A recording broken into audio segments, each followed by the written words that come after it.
Chapter 4. The Storm.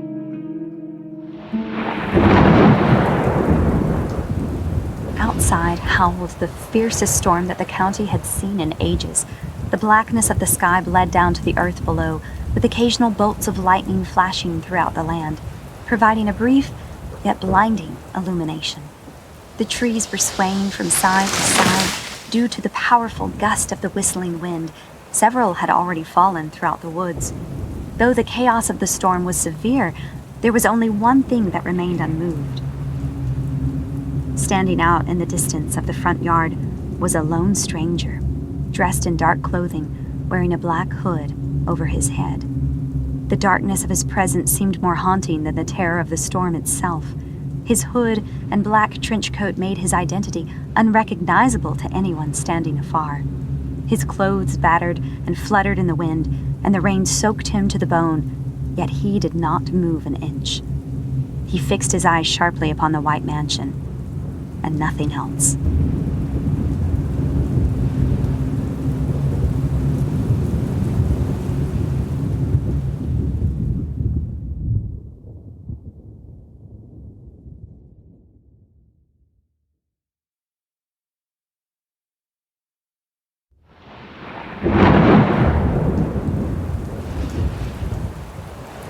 The pages of the diary were old and worn, much like the letter.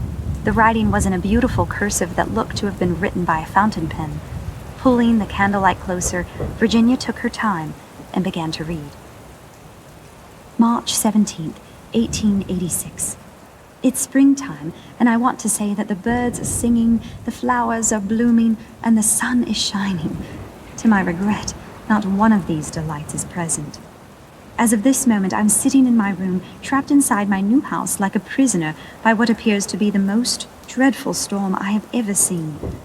Back home in England, we have endured plenty of rains and storms, but I have never had to sit through something this dark and horrific.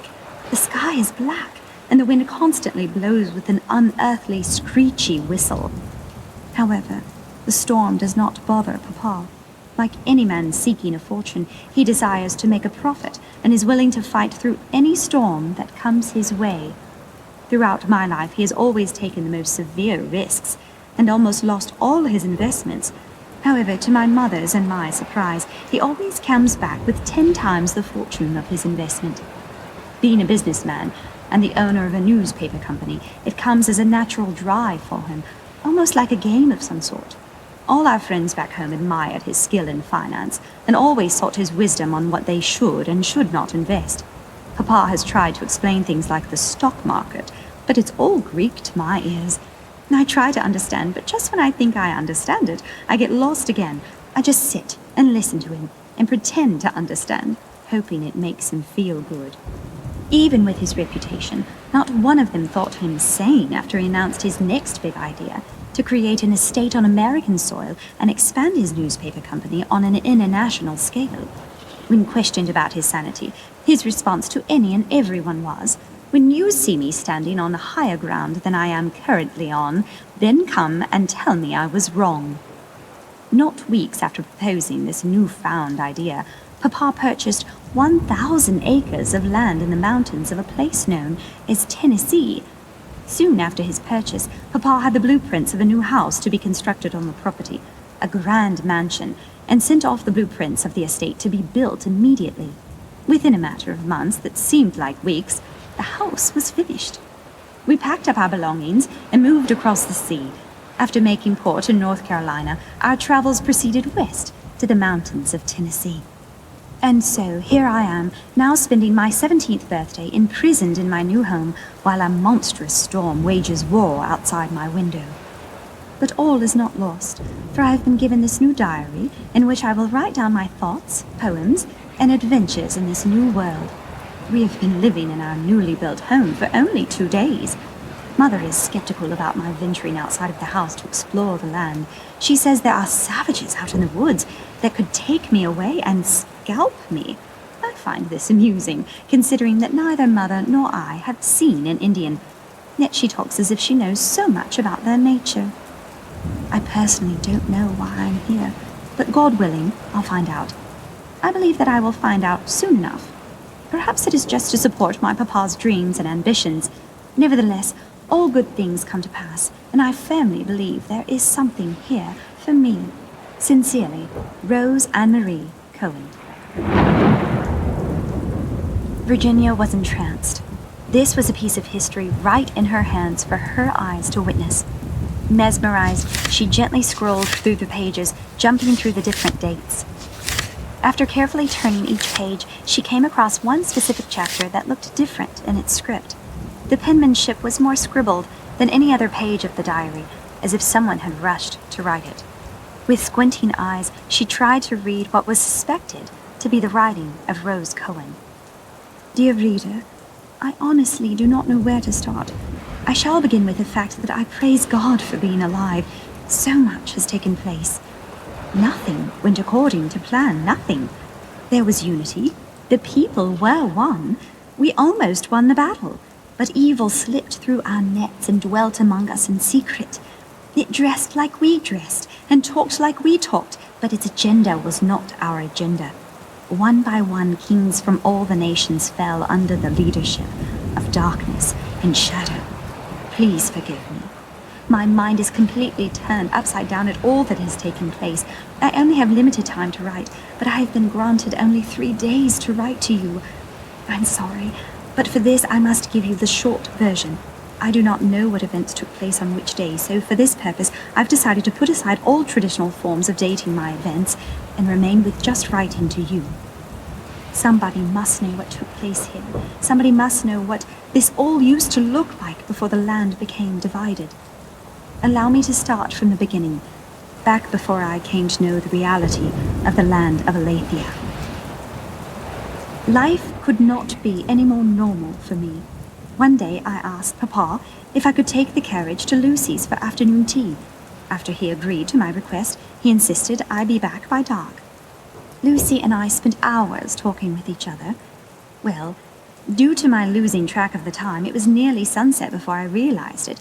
Instantly, I sent out for Henry to fetch the carriage. I was worried that Papa would be furious with me, but my worries soon changed. The night was growing darker by the minute. In the distance, I heard the sound of wolves crying out. Their howling was dreadful, but beautiful at the same time. Anyway, the night became complete, and darkness swept over the land. The cries of the wolves were closer to the carriage and sounded more dreadful than beautiful now that they were nearer. Henry brought the carriage to a stop. I stuck my head out the window to ask him why he had stopped, but he had no time to answer. I do not know how else to write this or even begin to describe to you what happened next. I'm not even sure if anyone would believe me. A large, dark creature leaped out of the woods, tackling Henry off the carriage. Its massive jaws clamped down upon his neck and dragged him off into the forest. There was so much blood. It was all over the ground. There was another wolf cry. Then more of those creatures came. They surrounded the carriage. These beasts were unlike anything I had ever seen before. They had green eyes, and the nails of their front paws were like razor-sharp claws. Their hair was thick with grease from being unwashed for what appeared to be years. Some of their bodies were so skinny that their ribs were showing. Others were bulky, like gorillas, yet they all possessed a hidden strength like I had never seen.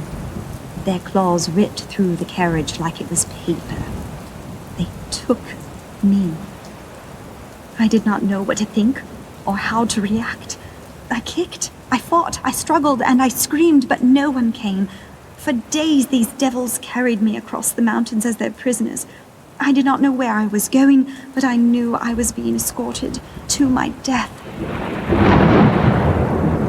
There was a flash of lightning, followed shortly by a mighty clap of thunder. Virginia jumped a couple of inches in her seat, as if that blast had awakened her from a trance. She looked at the diary with extreme excitement, as if this was a treasure that she had been hoping for. There was another clap of thunder, followed by a rapid beating from downstairs. Virginia paused for a moment to listen. What was that? It wasn't thunder. She stood up from her desk and listened once more. She closed the diary and held it under her arm. A few seconds passed and there was another clap of thunder, followed by more rapid beats from downstairs. It sounded like someone was at the door, but she was unsure. Perhaps Uncle Andrew left his house key inside. She grabbed the menorah off her desk and walked out of her room, down the hallway and downstairs to the foyer. She went to the front door and peered through its peephole. No one was there. Suddenly, there was another set of rapid beats, but this time it was followed by a voice. "Andrew?" came a voice from the back door. "Andrew, are you home?" Virginia turned around and walked slowly to the back door, holding the menorah in front of her. She passed the staircase to the extended living room and entered the kitchen. Through the glass in the door, she saw a silhouette outline of someone standing outside. The figure raised its arm and began to bang its fist against the wooden part of the door. "Andrew, please tell me you're home," said the voice, somewhat desperate. Virginia walked over to the door. "Who's there?" "Wait, Virginia, is that you?" asked the voice. Virginia was perplexed, yet felt more secure in knowing it was someone she possibly knew. "Yes, it's me. Who are you?" The voice seemed to be short of breath. You know me. I work for your uncle. We've met." Virginia opened the door and saw the tall figure drenched to the bone and panting hard. Her eyes shot open. "Charles!" Charles stood leaning with both hands against the door frame, still panting hard, his clothes and tool belt soaked with rain. "Hey, Virginia, your uncle said that—" Charles was cut off short as the door was thrown shut in his face. Virginia stood before the door with her hand fastened firmly around the knob, holding it shut. It was him. It was really him. There she remained in the kitchen, about out of breath herself now. She quickly ran into the nearest bathroom underneath the staircase. She set the menorah and the diary down on the sink and promptly looked herself over. She brushed her hair with her fingers. "Looks good." She then breathed into her hand and smelt her breath. It's okay. I could use some work." Quickly, she opened the bathroom drawer and pulled out a tube of toothpaste. Taking some on her finger, she violently brushed her front teeth. She rinsed her mouth with the water from the faucet and smelt her breath again. Better. Much better. She quickly straightened out her shirt and looked herself over once more. Okay. Go back out there to him." She grabbed the menorah and returned to the back door. She stood there for a brief second, shook it off, and opened the door. No one was there. "Charles?" she called out. "Over here," came Charles's voice. Virginia looked to her left and saw Charles sitting on the patio recliner, smiling in a confused and unsure way. "Is everything okay?" he asked. "Yes," responded Virginia. "Yes, everything is just fine. That was just... Anyway," she shook her head. "Did you need something?" Yes, I did." He stood up and walked back to the door. "Your uncle told me he was going out to buy some supplies for the fence and a leak in the barn. Has he returned yet?" Virginia held the menorah in between them, brightening both of their faces. No, he hasn't returned yet." "Well, my cell phone has no service out here. Would you mind if I borrowed your house phone?" The power's out and I don't know how to fix it." "Does your uncle have a landline for emergency purposes?" I'm not sure. I just moved here the other day. I'm sorry." "Oh, that's right. My bad. Just out of curiosity, you wouldn't happen to know where your breaker box is?" Virginia stared at Charles, confused, but she so badly wanted to give him an answer. What's a breaker box?" Charles smiled. "It's usually a black or gray box built inside the wall that holds all the breaker switches for the house. It's usually located underneath the stairs, in the laundry room, or sometimes a closet." Virginia thought for a moment, and then remembered that there was a small, grayish-looking box that looked like a cabinet inside the bathroom she was just in. "I think it's in the bathroom," she finally replied. Charles raised one eyebrow. "That's a really unusual place to put it. Are you sure?" "I think so. I remember seeing a small, grayish, metal-looking door installed in the wall of our bathroom. It's in the downstairs bathroom, which is underneath the stairway." Charles let out a little chuckle. "Ah, now it makes sense.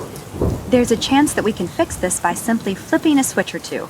All you have to do is find the one that's tripped, switch it back, and then hope that's the answer." Virginia froze. Why don't you do it? Charles looked himself over. Because I'm soaking wet, and I wouldn't want to trail water all over your uncle's wood floors. Oh, he won't mind. You'll do just fine, he said, smiling at her. There won't be a problem. Nothing bad could possibly happen should you flip the wrong switch.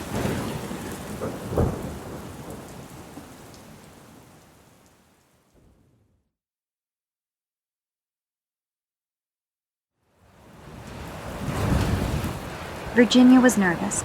She loved exploring new things, but hated following through with tasks she knew nothing about.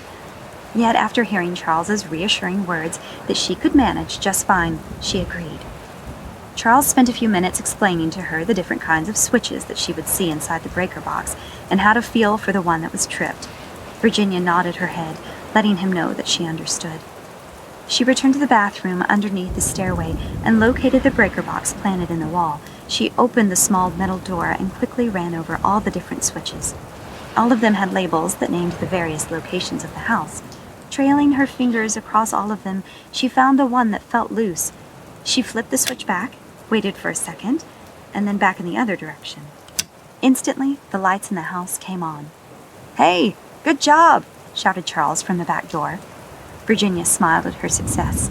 "Yeah, it wasn't so bad after..." Exploding from the dining room was the sound of glass breaking, followed by the rush of a strong wind throughout the house. Virginia screamed at the frightening blast. She set the candle down and peered out of the bathroom to see what had caused the noise. Piercing through the dining room window like a spear was a large tree branch, its limbs now sprawled over the dining room table like the hand of a monster reaching into the house. "Stay there!" shouted Charles to Virginia. She turned around and saw Charles closing the back door. All she saw was his silhouette image until he ran out of sight of the door towards the front of the house. She looked back at the tree and saw it being pulled out of the window slowly. A few moments passed, and she saw Charles standing at the window, pulling the branch out with his hands. The branch was huge to Virginia. She ran over to the broken window. "Do you need help?" she called out to him. No, you stay there," he shouted through the storm. Virginia took a few steps back as Charles continued to rake the limb out of the dining room. With a final tug, the tree branch broke free and was now in Charles's arms. Holding the branch over his head, he launched it over the front porch railing and into the front yard. He placed his hands on the railing and breathed in a few strong breaths, glad to know that the worst was over and there was nothing to fear. That was until he raised his head and saw a dark figure standing in the distance. He leaned forward, peering to get a better detailed image of what he saw. With each flash of lightning, he could see an outline of what appeared to be a man dressed in dark clothing, wearing a hood. There was no mistaking it. Someone was standing on the front lawn. Charles became alert. He turned back to the house and shouted through the broken window, "Virginia, lock yourself inside the bathroom." "Why?" she shouted back. "What's wrong?" "Nothing, but please, for your safety, go." "What about you?" "Don't worry about me. I'm going to put a sheet of plywood up against this window, and then I'm coming inside." Charles turned his head back to the front lawn and waited for another flash of lightning to illuminate the night. Even before the lightning came, he saw a small pair of green eyes glaring back at him from the distance. There was a flash of lightning. Standing where the stranger once stood was a dark outline of a four-legged creature. The lightning passed, and all went black. The green eyes remained. Then there was another flash. The same creature was still there, its green eyes fixed upon Charles. All went black, but the green eyes were not seen. A second later, another flash of lightning arose. Nothing was there. Charles grew nervous. He turned back around to see if Virginia had followed his instructions. Sure enough, the bathroom door was closed with her inside. He then ran down the porch steps to a trailer full of lumber that Andrew had parked on the front lawn. He grabbed a sheet of plywood from it and carried it back up to the porch, fighting the wind like a sail. He placed it up against the broken window, pulled out his hammer from his tool belt, and quickly drove in several nails loosely around it. Now, having the window momentarily patched, Charles ran to the back door. Quickly letting himself in, he locked both the doorknob and the deadbolt. Next, he dashed to the kitchen counter and pulled out a large steak knife, from the rack on the wall. He picked up the cordless house phone stationed near the knife rack and dialed a number. Breathing slowly, he walked into the dining room and stared at the sheet of plywood billowing and flapping against the broken window, not taking his eyes off it. The phone rang for a few seconds when a voice came from the other end. Hello? "Andrew," responded Charles. "This is Charles," Oh, hey, Charles. came Andrew's voice through the other end. You're still there. I thought you would have gone home by now.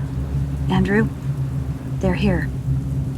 A long moment of silence paused from Andrew's end. Is she all right? Is she safe? "Yes, I told her to lock herself in the bathroom after I saw it." Does she know what you saw? "No, Okay. How many were there? I only saw one." Charles waited a moment, then asked, "What do you want to do now?" I'm on my way home now. responded Andrew. Just stay put for now. Charles stared at the plywood as it violently beat against the house. "Are you sure? You don't want me to move on to Plan B like how we had discussed?" No, replied Andrew. just stay there and protect her and yourself. I'll call everyone else. Understood. Andrew took a deep breath. Charles, are you sure it was one of them? Charles was about to respond, but was cut off by the sound he was waiting for. A haunting wolf howl pierced through the void of the night, echoing in unison with the swelling waves of thunder. Charles held the knife close as the ghostly cry sent shivers down his spine. Yes, I'm sure.